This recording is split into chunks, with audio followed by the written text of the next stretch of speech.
شروع اللہ کے نام سے جو بڑا مہربان نہایت رحم والا ہے۔ مومنو، اگر تم میری راہ میں لڑنے اور میری خوشنودی طلب کرنے کے لیے مکے سے نکلے ہو تو میرے اور اپنے دشمنوں کو دوست نہ بناؤ۔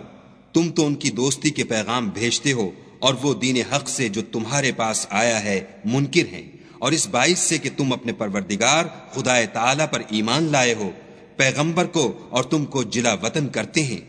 تم ان کی طرف پوشیدہ دوستی کے پیغام بھیجتے ہو، اور جو کچھ تم مخفی طور پر اور جو علل اعلان کرتے ہو وہ مجھے معلوم ہے، اور جو کوئی تم میں سے ایسا کرے گا وہ سیدھے رستے سے بھٹک گیا۔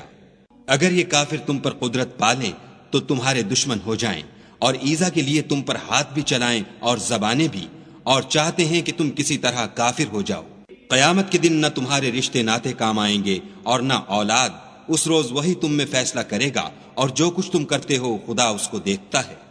تمہیں ابراہیم اور ان کے رفقا کی نیک چال چلنی ضرور ہے، جب انہوں نے اپنی قوم کے لوگوں سے کہا کہ ہم تم سے اور ان بتوں سے جن کو تم خدا کے سوا پوجتے ہو بے تعلق ہیں، اور تمہارے معبودوں کے کبھی قائل نہیں ہو سکتے، اور جب تک تم خدا واحد پر ایمان نہ لاؤ ہم میں تم میں ہمیشہ کھلم کھلا عداوت اور دشمنی رہے گی۔ ہاں، ابراہیم نے اپنے باپ سے یہ ضرور کہا کہ میں آپ کے لیے مغفرت مانگوں گا، اور میں خدا کے سامنے آپ کے بارے میں کسی چیز کا کچھ اختیار نہیں رکھتا۔ اے ہمارے پروردگار، تجھی پر ہمارا بھروسہ ہے، اور تیری ہی طرف ہم رجوع کرتے ہیں، اور تیرے ہی حضور میں ہمیں لوٹ کر آنا ہے۔ اے ہمارے پروردگار، ہم کو کافروں کے ہاتھ سے عذاب نہ دلانا،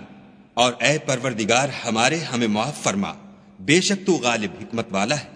تم مسلمانوں کو، یعنی جو کوئی خدا کے سامنے جانے اور روز آخرت کے آنے کی امید رکھتا ہو، اسے ان لوگوں کی نیک چال چلنی ضرور ہے، اور جو روگردانی کرے تو خدا بھی بے پرواہ اور سزاوار حمد و ثنا ہے۔ عجب نہیں کہ خدا تم میں اور ان لوگوں میں جن سے تم دشمنی رکھتے ہو دوستی پیدا کر دے، اور خدا قادر ہے اور خدا بخشنے والا مہربان ہے۔ جن لوگوں نے تم سے دین کے بارے میں جنگ نہیں کی اور نہ تم کو تمہارے گھروں سے نکالا، ان کے ساتھ بھلائی اور انصاف کا سلوک کرنے سے خدا تم کو منع نہیں کرتا۔ خدا تو انصاف کرنے والوں کو دوست رکھتا ہے۔ خدا انہی لوگوں کے ساتھ تم کو دوستی کرنے سے منع کرتا ہے جنہوں نے تم سے دین کے بارے میں لڑائی کی اور تم کو تمہارے گھروں سے نکالا، اور تمہارے نکالنے میں اوروں کی مدد کی، تو جو لوگ ایسوں سے دوستی کریں گے وہی ظالم ہیں۔ مومنو، جب تمہارے پاس مومن عورتیں وطن چھوڑ کر آئیں تو ان کی آزمائش کر لو، اور خدا تو ان کے ایمان کو خوب جانتا ہے۔ سو اگر تم کو معلوم ہو کہ مومن ہیں تو ان کو کفار کے پاس واپس نہ بھیجو کہ نہ یہ ان کو حلال ہیں اور نہ وہ ان کو جائز، اور جو کچھ انہوں نے ان پر خرچ کیا ہو وہ ان کو دے دو، اور تم پر کچھ گناہ نہیں کہ ان عورتوں کو مہر دے کر ان سے نکاح کر لو، اور کافر عورتوں کی ناموس کو قبضے میں نہ رکھو، یعنی کفار کو واپس دے دو، اور جو کچھ تم نے ان پر خرچ کیا ہو تم ان سے طلب کر لو، اور جو کچھ انہوں نے اپنی عورتوں پر خرچ کیا ہو وہ تم سے طلب کر لیں۔ یہ خدا کا حکم ہے جو تم میں فیصلہ کیے دیتا ہے، اور خدا جاننے والا حکمت والا ہے۔ اور اگر تمہاری عورتوں میں سے کوئی عورت تمہارے ہاتھ سے نکل کر کافروں کے پاس چلی جائے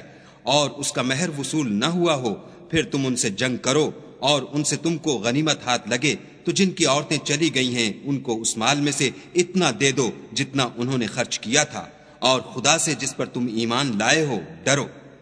اے پیغمبر صلی اللہ علیہ وآلہ وسلم، جب تمہارے پاس مومن عورتیں اس بات پر بیعت کرنے کو آئیں کہ خدا کے ساتھ نہ تو شرک کریں گی، نہ چوری کریں گی، نہ بدکاری کریں گی، نہ اپنی اولاد کو قتل کریں گی، نہ اپنے ہاتھ پاؤں میں کوئی بہتان باندھ لائیں گی، نہ نیک کاموں میں تمہاری نافرمانی کریں گی، تو ان سے بیعت لے لو